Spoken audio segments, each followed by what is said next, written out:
تنشر قناة الطقسجي تفاصيل حادث البحر الأحمر، وتطلق القناة تحذير وإنذار بحري للأيام المقبلة.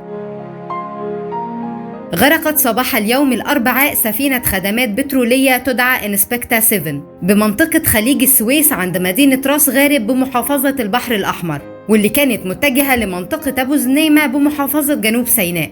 وأثناء إبحارها تعرضت السفينة لاضطراب بحري بسبب سرعات الرياح الشديدة واللي وصلت لحوالي 70 كيلومتر، مما أدى إلى جنوحها، فارتطمت بحطام سفينة غارقة وتسربت المياه بداخلها.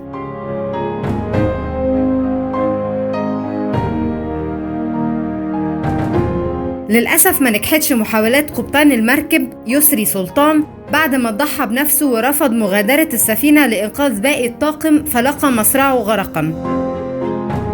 سارعت السلطات وأفراد الإنقاذ على الفور إلى موقع الحادث بعد أن تلقت إشارة استغاثة من السفينة قبل غرقها، حيث تم إنقاذ 11 من المهندسين الموجودين على متنها، بينما يواصل فريق الإنقاذ في البحث عن شخص آخر من طاقم المهندسين تم فقدانه أثناء غرقها.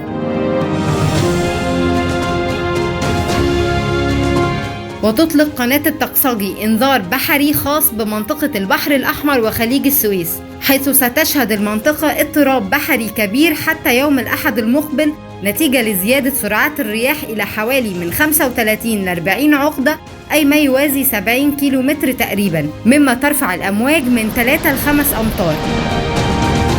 ولو عايزين تعرفوا تفاصيل التغيرات الجوهرية في الطقس على جميع مناطق الجمهورية، هتلاقوا اللينك في الديسكريبشن تحت أو بنهاية الفيديو.